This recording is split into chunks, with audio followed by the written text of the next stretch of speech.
Alors, bon matin tout le monde. Bienvenue à cette autre capsule sur l'Épître de Jacques. On est dans le dernier bout. En principe, il y a ce matin et 2 autres dimanches, puis on va avoir terminé.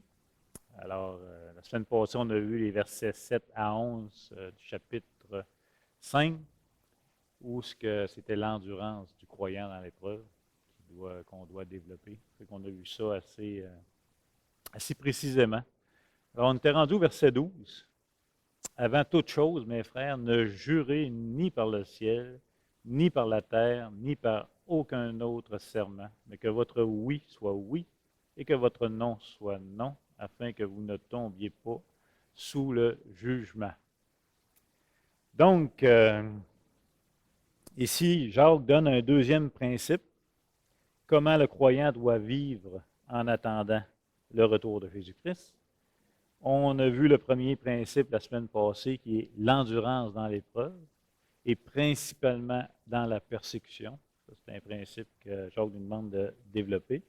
Et le deuxième ici, c'est de ne pas prendre le nom de Dieu comme garantie, là, comme référence, ou pas jurer par le nom de Dieu. C'est un peu ce que Jacques va développer. On va le voir un petit peu en détail pour nous aider à comprendre ce verset-là.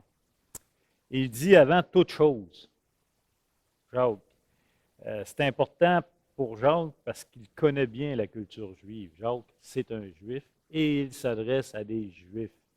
Et là, il va leur dire avant toute chose, c'est comme, vous savez tout ça. C'est connu, là.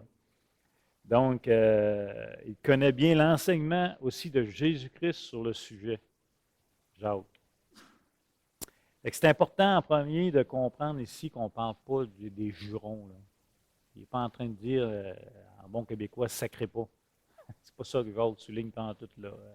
Quoique c'est une bonne habitude de ne pas avoir de jurons vulgaires là, dans notre culture. C'est bien correct. C'est une bonne habitude pour les croyants. C'est pas de problème. Ça évite bien des problèmes, bien des pierres d'achoppement. De toute façon, mais c'est pas ça son point. Là. Il n'est pas en train de parler, ne dites pas Colline de Bine. Là. C'est pas ça du tout. Là.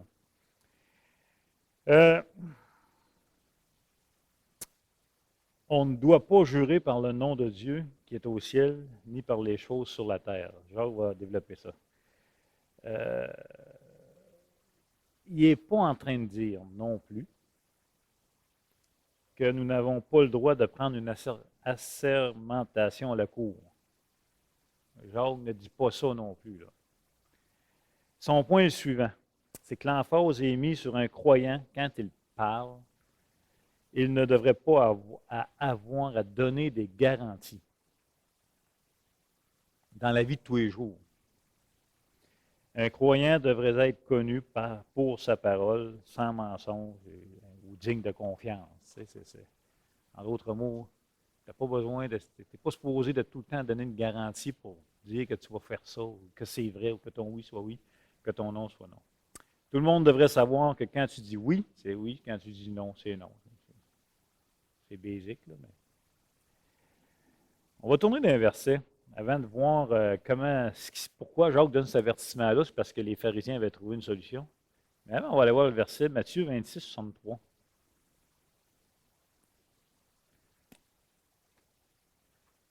Qui honnêtement ressemble à une forme d'assermentation avec Jésus.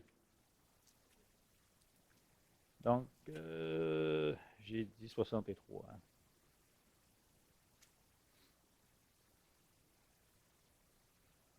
On peut lire le verset 62. Le souverain, Jésus est accusé là, juste avant d'être crucifié. Le souverain sacrificateur se leva et lui dit, ne réponds-tu rien? Qu'est-ce que ces hommes déposent contre toi? Jésus garda le silence. Et le souverain sacrificateur, prenant la parole, lui dit, je t'adjure par le Dieu vivant de nous dire si tu es le Christ, le Fils de Dieu. Jésus lui répondit, tu l'as dit. De plus, je vous déclare, vous verrez désormais. On a vraiment une forme d'assermentation ici. C'est un souverain sacrificateur qui est en autorité. Il lui dit, je t'adjure. Fait que ça ressemble beaucoup à ce qu'on fait aujourd'hui à la cour. Quand un juge va dire, OK, là, tu vas dire toute la vérité, rien que la vérité, juste la vérité. Et je jure équivaut à la réponse de Jésus. On voit que le point n'est vraiment pas l'assermentation. Alors, c'est intéressant. Mais quel est l'enseignement de Jésus là-dessus? Encore une fois, ça se retrouve où? Ça se retrouve dans le fameux Matthieu, chapitre 5, 6, 7, Sermon sur la montagne. Quand je vous dis Jacques fait énormément référence au Sermon sur la montagne. Donc, on va aller lire l'enseignement de Jésus, Matthieu 5, 33, 37.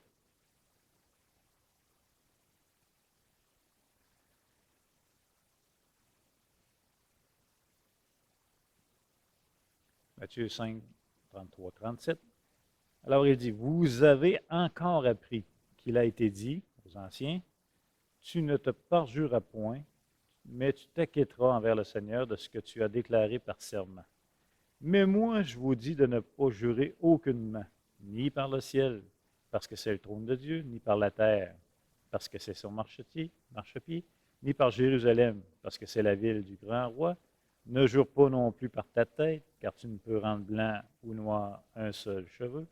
Que votre parole soit oui, oui, non, non. Ce qu'on y ajoute vient du malin. Ça, c'est l'enseignement de Jésus. OK? Maintenant, pourquoi Hawk doit intervenir? C'est que les pharisiens de l'époque ont trouvé une solution. Et eux, ils se sont gardés une porte ouverte pour ne pas être obligés de tenir leur parole tout le temps. Et on va voir ça dans Matthieu 23, 16, 22. Matthieu 23, 16, 22, on lit ceci. Malheur à vous, conducteurs aveugles, qui dites, si quelqu'un jure par le temple, ce n'est rien. Mais si quelqu'un jure par l'or du temple, il est engagé. Insensé et aveugle, lequel est le plus grand, l'or ou le temple qui sanctifie l'or? Si quelqu'un, dites-vous encore, jure par l'autel, ce n'est rien. Mais si quelqu'un jure par l'offrande qui est sur l'autel, il est engagé. Aveugle, lequel est le plus grand, l'offrande ou l'autel qui sanctifie l'offrande? Celui qui jure par l'autel jure par l'autel et par tout ce qui est dessus. Celui qui jure par le temple et par celui qui l'habite. Et celui qui jure par le ciel jure par le trône de Dieu et par celui qui y est assis. Fait qu'on voit que les pharisiens avaient développé quelque chose qu'on va appeler une porte de sortie pour ne pas être obligés de tenir leur parole.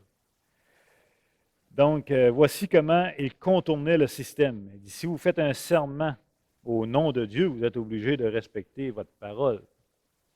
Mais si vous jurez par le ciel ou la terre, vous n'êtes pas obligé de respecter votre engagement parce que vous n'avez pas nommé le nom de Dieu. Ça, c'était dans la culture juive de l'époque. C'était quand même, c'est une manière subtile d'un serment prétendu honnête, mais ils se donnaient le droit de ne pas respecter leur parole sans être accusés d'avoir violé la loi, sans être accusés de parjure. Alors, c'est pour ça que Jacques intervient. Ça ne vous fait pas penser à de quoi qu'on faisait au Québec, ça? À part de dire, je le jure crachant sur de la roche, là.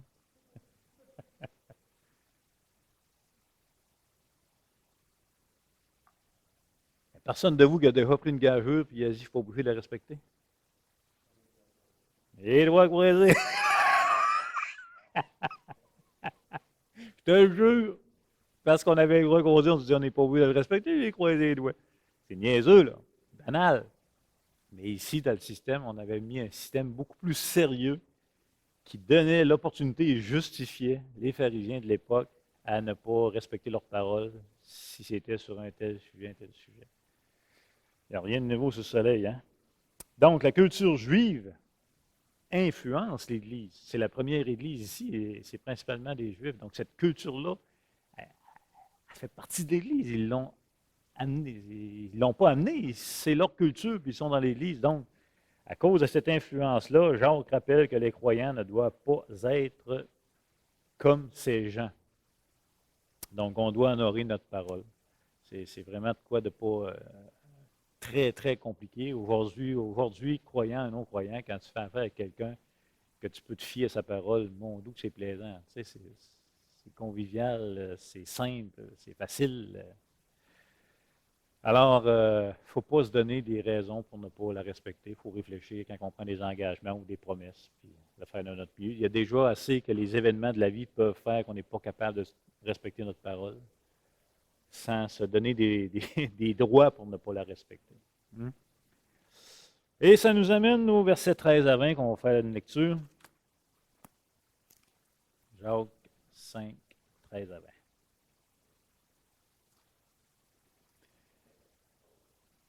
Alors, il dit, quelqu'un parmi vous est-il dans la souffrance? Qu'il prie. Quelqu'un est-il dans la joie? Qu'il chante des cantiques.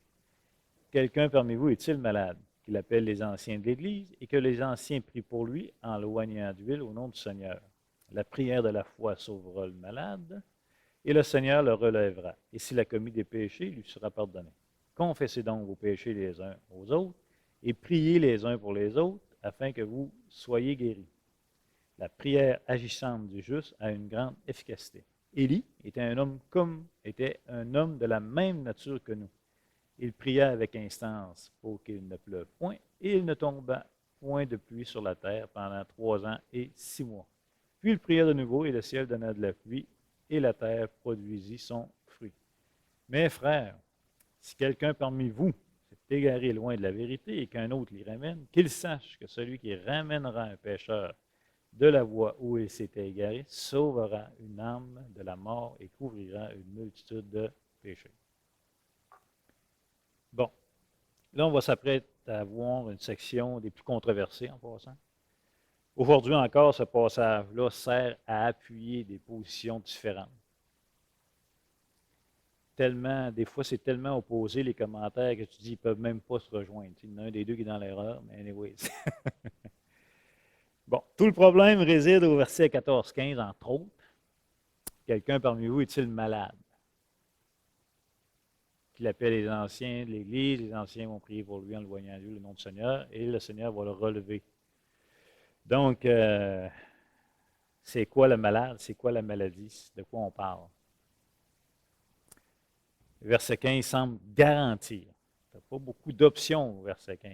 Quand tu lis le verset 15, garantie de le relever, garantie une guérison. Alors, toute l'importance de savoir de quoi on parle. Parce que ça peut chirer. Hein? Avant de commenter ces versets, vous le dites, ce ne sera pas aujourd'hui. On va donner quelques réflexions. OK? On va lire Genèse 2, 15, 17. Je vais tenter pour la première fois de faire de quoi les 2 prochaines semaines. Là. Ça va être de présenter une position comme si j'étais vraiment convaincu. Présenter l'autre position comme si j'étais vraiment convaincu sans donner les faiblesses d'un et de l'autre dans un premier temps. Puis après ça, on finira ça autour d'un café. Genèse 2, j'ai dit quoi, moi, là? 15, 17, OK. L'Éternel Dieu prit l'homme et le plaça dans le jardin d'Éden pour le cultiver et pour le garder. L'Éternel Dieu donna cet ordre à l'homme.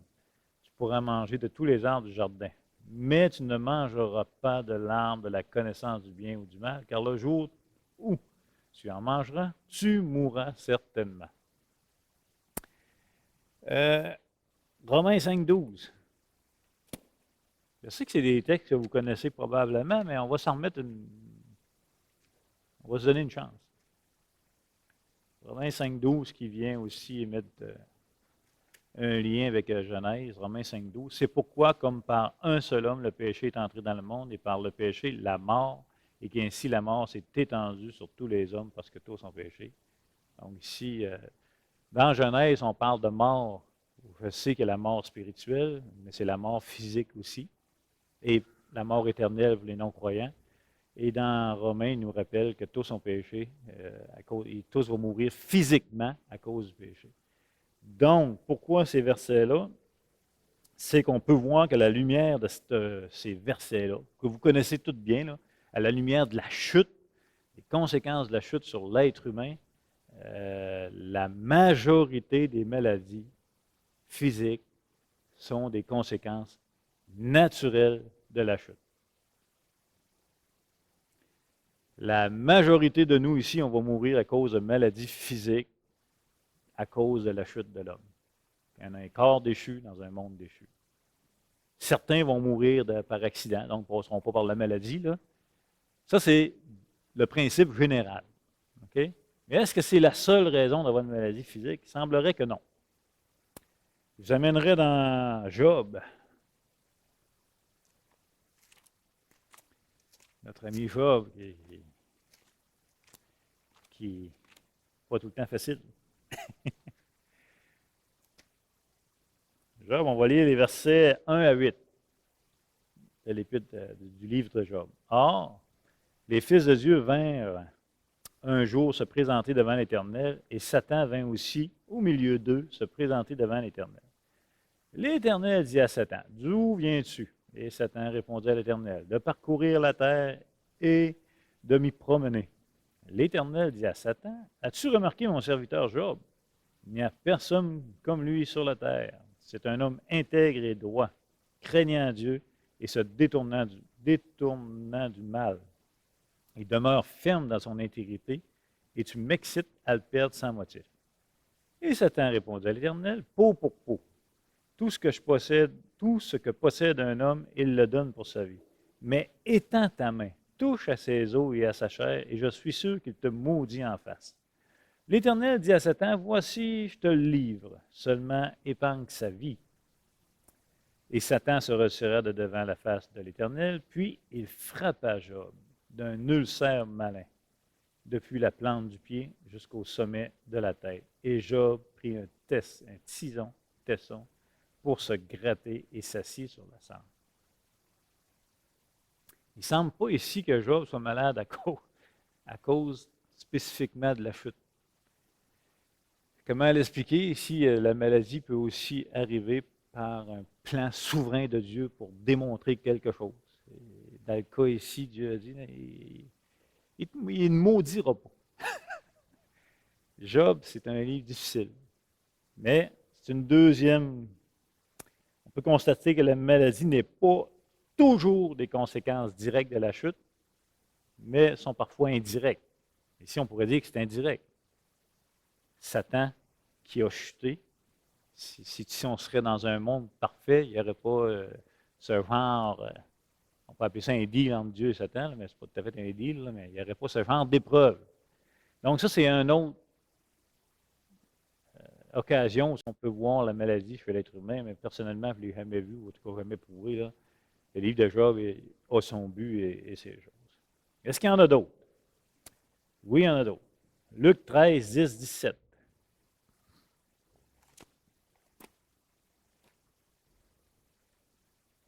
Luc 13, on va lire les versets 10 à 17. Jésus enseignait dans une synagogue le jour du sabbat. Et voici, il y avait là une femme possédée d'un esprit qui la rendait infirme depuis 18 ans. Elle était courbée et ne pouvait pas du tout se redresser. Lorsqu'il la vit, Jésus lui adressa la parole et lui dit, « Femme, tu es délivrée de ton infirmité. » Et il lui imposa les mains. À l'instant, elle se redressa et glorifia Dieu. Mais le chef de la synagogue, indigné de ce que Jésus avait opéré cette guérison un jour de sabbat, dit à la foule, « Il y a 6 jours pour travailler. Venez donc vous faire guérir ces jours-là, et non pas le jour du sabbat. » Commentez pas ce verset-là. Aïe, aïe, aïe. Hypocrite, lui répondit le Seigneur, est-ce que chacun de vous, le jour du sabbat, ne détache pas de la crèche son bœuf ou son âne pour le mener boire? Et cette femme, qui est une fille d'Abraham et que Satan tenait liée depuis 18 ans, ne fallait-il pas la délivrer de cette chaîne le jour du sabbat? Tandis qu'il parlait ainsi, tous ses adversaires étaient confus et la foule se réjouissait de toutes les choses glorieuses qu'il faisait. On peut aussi lire 2 Corinthiens 12.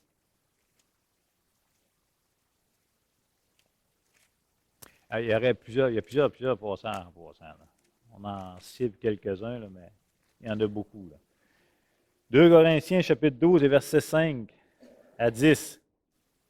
Paul, je me glorifierai d'un tel homme, mais de moi-même, je ne me glorifie pas, sinon de mes infirmités. Si je voulais me glorifier, je ne serais pas un insensé, car je dirais la vérité. Mais je m'en abstiens afin que personne n'ait à mon sujet une opinion supérieure à ce qu'il voit en moi ou à ce qu'il entend de moi. Et pour que je ne sois pas enflé d'orgueil à cause de l'excellence de ces révélations, il m'a été mis une écharpe dans la chair, un ange de Satan pour me souffleter et m'empêcher de m'enorgueillir. 3 fois j'ai prié le Seigneur de l'éloigner de moi. Et il m'a dit, ma grâce te suffit car ma puissance s'accomplit dans la faiblesse. Je me glorifierai donc bien plus volontiers de mes faiblesses, afin que la puissance de Christ repose sur moi. Bon, comme je vous dis, on aurait pu prendre bien d'autres versets aussi.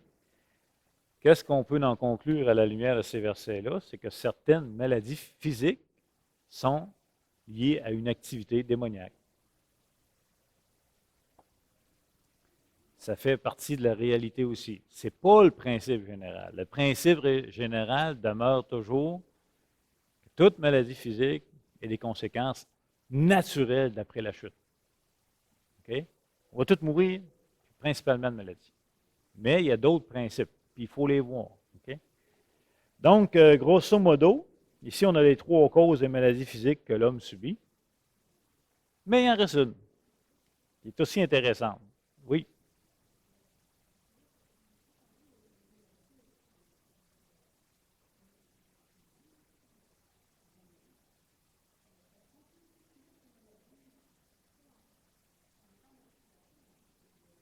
On peut tout mettre les maladies où?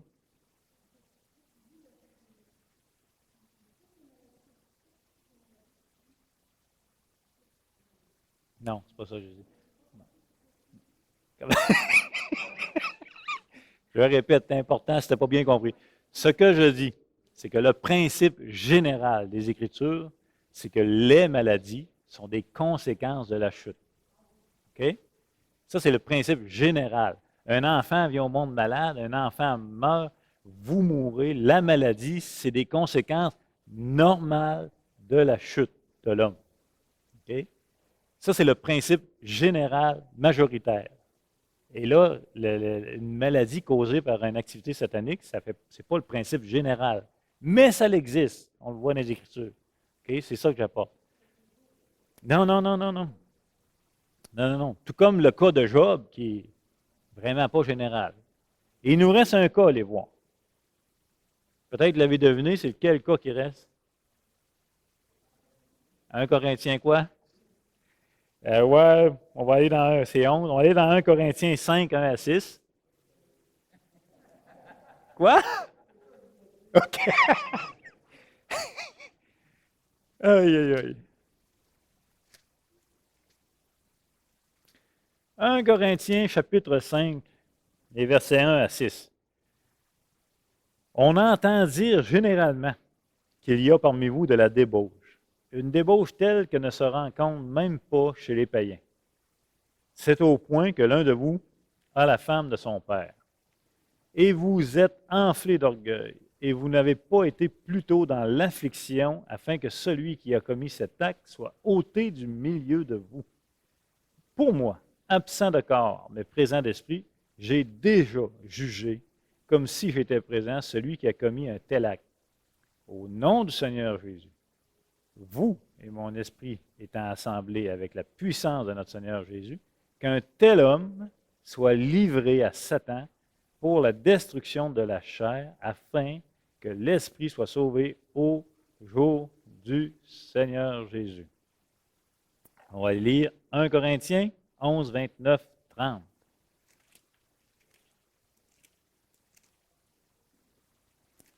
Un texte qu'on utilise à la Sainte Seine, entre autres. 1 Corinthiens, le chapitre 11, les versets 29, 30.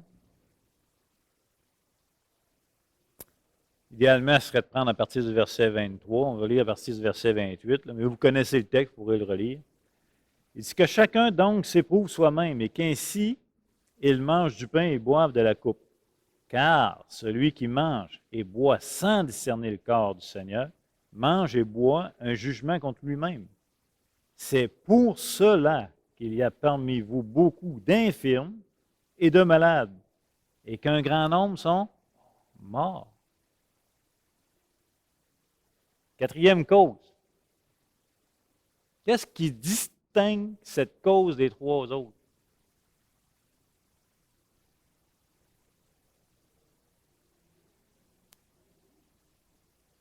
Qu'est-ce qui est unique à cette cause? Et voilà. Ici, ça touche les croyants. Ça touche un croyant. Okay? Les autres causes, on ne sait pas trop comment. Mais le restant, c'est d'ordre général. Mais cette cause ici touche le croyant. C'est bon? C'est important de le voir. Là. Et en plus, avec ces versets-là, je vous inviterai, on n'ira pas le voir ce matin, mais à aller voir. OK, ça, je viens de l'expliquer. Allez voir Matthieu 18. Matthieu 18, les versets 15 à 20, qui est le processus de discipline pour un croyant, OK, qui se rattache là à ce qu'on vient de lire. Donc, après ces 4 causes de maladie physique, on peut se poser la question suivante, est-ce que Dieu guérit? Fait que là, vous les avez, les 4 causes, de garder en mémoire, pas très compliqué, là. Ce qui est sûr, c'est qu'on va tout mourir. De quelle manière? Mais ça va là-dessus, il faut que ça soit clair, là. T'sais. Est-ce que Dieu guérit? On va y aller avec un principe encore général. Le principe général, c'est que toute forme de guérison est temporaire, premièrement. Et c'est une forme de prémisse de la résurrection de nos corps. En d'autres mots, les guérisons miraculeuses qui ont été accomplies par Jésus-Christ, par les apôtres, whatever, ou aujourd'hui encore, sont une garantie de notre sort final. C'est une preuve de notre garantie de notre sort final. OK? Ça, c'est un principe d'ordre général. Oui, il y a des guérisons, encore aujourd'hui. C'est temporaire. Vous allez mourir pareil. Vous ne serez pas guéri, reguéri, rendu à 3000 ans, reguéri. Tu comprends? Et deuxièmement, un des buts de la manifestation de Dieu, de la grâce de Dieu, de la guérison, c'est conservez toujours votre tête que c'est une preuve, c'est une garantie, c'est une prémisse de notre sort final d'un corps glorifié, plus de maladie, plus rien, plus etc. OK? Ça, c'est un principe. C'est d'ordre général aussi. Ben, je vous le dis, il faut le garder en foi. Donc, parfois, les guérisons sont un processus naturel de science. C'est pas, la science évolue, ça change la science. On découvre des choses et on nous guérit. Vous avez tous connu des guérisons par la science, l'utilisation des médecins, l'intelligence humaine qui se développe, qui comprend. Donc, ça, c'est une des façons. Des nouveaux médicaments. Un petit peu de vino. Timothée. Paul va rappeler à Timothée de ne pas négliger de prendre un peu de vin pour son estomac. Le vous agace, là. Mais c'est là quand même. Donc, il y a un principe de guérison qui est naturel. Tu sais. Ensuite, parfois, on a des guérisons aussi miraculeuses, mais on n'y voit jamais de garantie absolue. OK? 2 Timothée 4,20. 2 Timothée 4,20.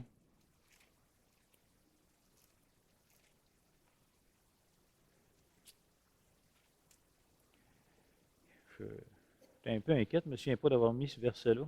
OK, c'est bon. Eraste est resté à Corinthe et j'ai laissé Trophime malade à Milet. Donc, même dans le ministère de Paul, la guérison n'est pas absolue. Okay? Fait que ça, malgré qu'il y a des guérisons miraculeuses, encore aujourd'hui, il n'y a pas d'absolu. Principe général, ici encore. Okay? Donc, c'est comme je vous disais, ce qu'on va faire, en prenant compte de ce qu'on vient de voir. Ça va nous servir de base pour une des interprétations des prochains versets de l'Épître de Jacques. Par exemple, la position qui va parler que la guérison, ici, on parle de guérison physique, il va falloir avoir en mémoire tout ce qu'on vient de voir. OK? Pour compliquer la chose, c'est pas moi qui la complique, là, c'est pas de ma faute, là. C'est que le verset 14, quelqu'un parmi vous est-il malade? C'est que le mot malade, c'est pas un mot typiquement et uniquement utilisé pour parler de maladie physique. Ce mot-là est utilisé aussi pour parler de faiblesse, de faiblesse spirituelle, d'épuisement. Par exemple, dans Romains 14, 1, accueillir les faibles.